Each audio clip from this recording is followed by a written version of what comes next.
Radio lime news update. നമസ്കാരം, lime news അപ്ഡേറ്റ്സിലേക്ക് സ്വാഗതം. വാർത്തകളുമായി ഞാൻ നിപിൻ. UK-യിൽ ഇപ്പോൾ പകൽ കൂടുതൽ ദൈർഘ്യമുള്ളതും കാലാവസ്ഥ കൂടുതൽ ചൂടുള്ളതുമാണ്. അതുകൊണ്ട് തന്നെ കൂടുതൽ ആളുകൾ വീടിന് പുറത്ത് പൂന്തോട്ടത്തിൽ കൂടുതൽ സമയം ചെലവഴിക്കുവാനും അറ്റകുറ്റപ്പണികൾക്കായും നിലവിൽ സമയം ചെലവഴിക്കാറുണ്ട്. എന്നാൽ ഇത്തരം പൊതുസ്ഥലങ്ങളിൽ കർശനമായ ശബ്ദ നിയന്ത്രണ നിയമങ്ങൾ നിലവിലുള്ള രാജ്യമാണ് UK. ഇത്തരം നിയമങ്ങളെക്കുറിച്ച് പലർക്കും അറിവില്ല എന്ന പോരായ്മയുമുണ്ട്.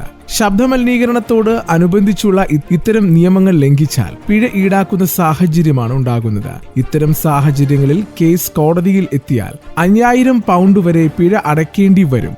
ശനിയാഴ്ചകളിൽ രാവിലെ 8 മണി മുതൽ ഉച്ചയ്ക്ക് 1 മണി വരെ കടുത്ത ശബ്ദമലിനീകരണം നിയന്ത്രണം നിലവിലുള്ള സമയമാണ്. എന്നാൽ ഈ നിയമത്തെക്കുറിച്ച് UK പൗരന്മാരിൽ പകുതിയോളം പേർക്കും ഇപ്പോഴും അറിയില്ല.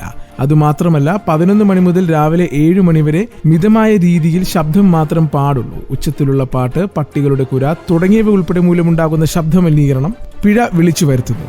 വാഷിംഗ് മെഷീൻ തുടങ്ങിയ ഉപകരണങ്ങളിലൂടെ പുറപ്പെടുന്ന ശബ്ദം ഈ നിയമത്തിന്റെ പരിധിയിൽ വരും. നിർമ്മാണ പ്രവർത്തനങ്ങൾ ഉൾപ്പെടെ കാര്യങ്ങൾക്ക് ഞായറാഴ്ച പൂർണ്ണ നിയന്ത്രണമുണ്ട്. ഇന്ത്യൻ വംശജനായ അമിത് ഘോഷിന് തന്റെ മുഖത്തിന്റെ അസാധാരണത്വം കാരണം ലണ്ടനിലെ ഒരു കഫേയിൽ നിന്ന് ഭക്ഷണം പോലും ലഭിച്ചില്ലെന്ന് പരാതി. കഫയിലുണ്ടായിരുന്ന എല്ലാവരും ഒരു പ്രേതത്തെ നോക്കും പോലെ തന്നെ നോക്കിയെന്നും അമിത് പറഞ്ഞതായി BBC റിപ്പോർട്ട് ചെയ്തിട്ടുണ്ട്.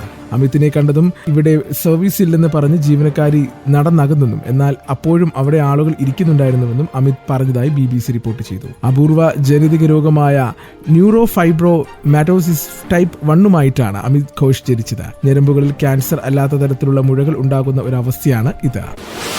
അനേകം പ്രതിഭാധനർക്കും പ്രതിഭകൾക്കും ഉന്നത വിദ്യാഭ്യാസം നൽകിയ പെരുമയേറിയ സ്ഥാപനമാണ് US-ലെ ഹാർവർഡ് സർവകലാശാല. അടുത്തിടെ ഒരു വിദ്യാർത്ഥി ഇപ്പോൾ വൈറലാവുകയാണ്. ആൾ ചില്ലറക്കാരിയല്ല, രാജകുമാരിയാണ്. Crown princess. ഹാർവർഡ് കെന്നഡി സ്കൂളിലാണ് ഈ സുന്ദരി രാജകുമാരി പഠിക്കുന്നത്. ആളുടെ പേര് എലിസബത്ത്. യൂറോപ്പിലെ പല രാജ്യങ്ങളെയും പോലെ തന്നെ തലപ്പത്തൊരു രാജകുടുംബം ബെൽജിയത്തിനുമുണ്ട്. ആ കുടുംബത്തിലെ ഇളമുറക്കാരിയാണ് എലിസബത്ത്. ചിട്ടവട്ടങ്ങളും ഉപചാരക്രമങ്ങളും ഒക്കെ ധാരാളമുള്ള രാജകുടുംബ ജീവിതത്തിൽ നിന്നും വേറിട്ട ജീവിത ശൈലിയാണ് എലിസബത്ത് പുലർത്തുന്നത്. രാജകീയ ഗുണങ്ങളോ സ്യൂട്ടുകളോ ഇല്ലാതെ സാധാരണ ജീൻസും ടോപ്പുകളും ഒക്കെ ഇട്ട് നടക്കുന്ന എലിസബത്തിന്റെ ചിത്രങ്ങൾ രാജകുടുംബത്തിന്റെ ഔദ്യോഗിക ഇൻസ്റ്റാഗ്രാം അക്കൗണ്ടിൽ തന്നെ പങ്കുവച്ചിരുന്നു. ഇനി നാട്ടിലെ വാർത്തകൾ. സിവിൽ സർവീസ് പരീക്ഷ വിജയിക്കുവാൻ വ്യാജരേഖ നിർമ്മിച്ചതുൾപ്പെടെയുള്ള ആരോപണങ്ങൾ നേരിട്ട IAS മുൻ പ്രൊബഷണറി ഓഫീസർ പൂജ ഖേദ്കർക്ക് മുൻകൂർ ജാമ്യം അനുവദിച്ച് സുപ്രീം കോടതി. ഡൽഹി പോലീസിന്റെ എതിർപ്പ് മറികടന്നാണ് കോടതി ജാമ്യം അനുവദിച്ചത്. ജസ്റ്റിസുമാരായ BV നാഗരത്ന, സതീഷ് ചന്ദ്ര ശർമ്മ എന്നിവരുടെ ബെഞ്ചിന്റേതാണ് ഉത്തരവ്. പൂജ ചെയ്തത് ഏതു തരത്തിലുള്ള ഗുരുതരമായ കുറ്റകൃത്യമാണെന്ന് ഡൽഹി കോടതി പോലീസിനു വേണ്ടി ഹാജരായ അഭിഭാഷകനോട് ചോദിച്ചു. അവർ മയക്കുമരുന്ന് രാജാവോ ഭീകരവാദിയോ അല്ല. അവർ കൊലപാതകം ചെയ്തിട്ടില്ല. അവർ NTPS നിയമപ്രകാരമുള്ള കുറ്റം ചെയ്തിട്ടില്ലെന്നും കോടതി പറഞ്ഞു. പാക് ചാര സംഘടനയായ ഇന്റർ സർവീസസ് ഇന്റലിജൻസ് ഉദ്യോഗസ്ഥൻ അലി ഹസനുമായി ചാരവൃത്തിക്ക് അറസ്റ്റിലായ യൂട്യൂബർ ജ്യോതി മൽഹോത്ര നടത്തിയ വാട്സ്ആപ്പ് ചാറ്റുകൾ പുറത്ത്. പാകിസ്ഥാനിൽ നിന്ന് വിവാഹം കഴിക്കണമെന്ന് തന്റെ ആഗ്രഹമാണെന്ന് NIA കണ്ടെത്തിയ ചാറ്റിൽ ജ്യോതി പറയുന്നു. പാകിസ്ഥാൻ ഹൈക്കമ്മീഷൻ ഉദ്യോഗസ്ഥനായ ഡാനിഷിന് വിവാഹം കഴിച്ചതായുള്ള സമൂഹ മാധ്യമത്തിലെ പ്രചരണങ്ങൾക്കിടെയാണ് വാട്സ്ആപ്പ് ചാറ്റുകൾ പുറത്തായത്. നീ ഇപ്പോഴും സന്തോഷവതിയായിരിക്കുവാൻ ഞാൻ പ്രാർത്ഥിക്കുന്നു. നീ പുഞ്ചിരിച്ചുകൊണ്ടിരിക്കട്ടെ. ജീവിതത്തിൽ ഒരിക്കലും നിരാശകൾ നേരിടേണ്ടി വരില്ല. അലി ഹസൻ ജ്യോതിക്ക് ഹിന്ദിയിൽ അയച്ച സന്ദേശത്തിൽ ഇങ്ങനെയാണ് പറയുന്നത്. രഹസ്യ വിവരങ്ങൾ കൈമാറുന്നതിനായി കോഡ് ഭാഷയാണ് ജ്യോതിയും അലി ഹസനും ഉപയോഗിച്ചിരുന്നത്. കാളികാവിലെ നരഭോജി കടുവയെ കണ്ടെത്തി. കേരള എസ്റ്റേറ്റിന് സമീപം മദാരി എസ്റ്റേറ്റിലാണ് കടുവയെ കണ്ടെത്തിയത്. 10 മീറ്റർ അകലെ വെച്ചാണ് വനംവകുപ്പ് ഉദ്യോഗസ്ഥർ കടുവയെ കണ്ടത്. ഇവരുടെ കൈവശം തോക്കുണ്ടായിരുന്നുവെങ്കിലും വെടിവെക്കാനായില്ല.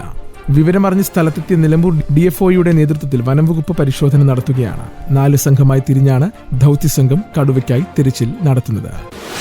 കോഴിക്കോട് ഷഹബാസ് വധക്കേസിലെ പ്രതികളായ 6 വിദ്യാർത്ഥികളുടെ SSLC പരീക്ഷാഫലം പ്രഖ്യാപിച്ചു. ഹൈക്കോടതി നിർദ്ദേശത്തെ തുടർന്നാണ് ഫലപ്രഖ്യാപനം നടത്തിയത്. ഇതോടെ പ്രതികളായ കുട്ടികൾക്ക് തുടർ പഠനത്തിന് അവസരം ലഭിക്കും. ഫലം പ്രസിദ്ധീകരിച്ചില്ലെങ്കിൽ അനാസ്ഥയായി കണക്കാക്കുമെന്ന് കോടതി പറഞ്ഞിരുന്നു. ഇവർക്ക് +1 ഓൺലൈനായി അപേക്ഷിക്കുവാൻ ഇന്നുകൂടി സമയം അനുവദിച്ചു. കോഴിക്കോട് താമരശ്ശേരിയിലെ എളൈറ്റിൽ MJHSലെ മുഹമ്മദ് ഷഹബാസിന്റെ മരണവുമായി ബന്ധപ്പെട്ട് Thamarassery government vocational higher secondary സ്കൂളിലെ 6 വിദ്യാർത്ഥികളുടെ SSLC പരീക്ഷാഫലം താൽക്കാലികമായി തടഞ്ഞുവച്ചിരുന്നു. പരീക്ഷ എഴുതുവാൻ അനുവദിച്ചത് നേരത്തെ വിവാദമായി. തുടർന്ന് പരീക്ഷ എഴുതിച്ചെങ്കിലും ഫലം സർക്കാർ തടഞ്ഞു വെക്കുകയായിരുന്നു. തുടർന്ന് കുട്ടികളുടെ മാതാപിതാക്കൾ ഹൈക്കോടതിയെ സമീപിച്ചു. ഇനി കായിക വാർത്തകൾ. ഇംഗ്ലണ്ടിനെതിരായ ടെസ്റ്റ് പരമ്പരയ്ക്കുള്ള ടീമിൽ ഇടം പിടിച്ച് മഹേന്ദ്ര സിംഗ് ധോണിയെപ്പോലെ പരമ്പരയ്ക്കിടെ വിരമിക്കുവാൻ രോഹിത് ശർമ്മ ആഗ്രഹിച്ചിരുന്നതായി വെളിപ്പെടുത്തൽ. ഈ ആവശ്യം രോഹിത് ശർമ്മ BCCIക്ക് മുന്നിൽ വെച്ചെങ്കിലും നിരസിക്കപ്പെട്ടതോടെയാണ് അപ്രതീക്ഷിതമായി വിരമിക്കൽ പ്രഖ്യാപിച്ചതെന്നാണ് റിപ്പോർട്ട്. 2014 ഇന്ത്യൻ ടീം ഓസ്ട്രേലിയയിൽ പര്യടനം നടത്തുന്നതിനിടെയാണ് പരമ്പരയ്ക്കിടെ അപ്രതീക്ഷിതമായി ധോണി ടെസ്റ്റിൽ നിന്നും വിരമിക്കൽ പ്രഖ്യാപിച്ചത്. പരമ്പരയിൽ സ്ഥിരതയുള്ള ടീം വേണമെന്ന് സെലക്ടർമാർക്ക് നിർബന്ധമുണ്ടായിരുന്നു. നായകസ്ഥാനത്തല്ലാതെ ടീമിൽ ഉൾപ്പെടുത്താമെന്ന് സെലക്ടർമാർ രോഹിത്തിനോട് പറഞ്ഞെങ്കിലും അത് വേണ്ടെന്ന് രോഹിത് തീരുമാനിക്കുകയായിരുന്നു. BCCIയുമായി ബന്ധപ്പെട്ട കേന്ദ്രങ്ങളെ ഉദ്ധരിച്ച് ഒരു മാധ്യമം ഇത് റിപ്പോർട്ട് ചെയ്തിരുന്നു. ഇന്നത്തെ പൗണ്ട് വിനിമയ നിരക്ക് 114.75 രൂപ. ഇതോടുകൂടി വാർത്തകൾ കഴിഞ്ഞു. കൂടുതൽ വാർത്തകൾ അടുത്ത ബുള്ളറ്റിൽ.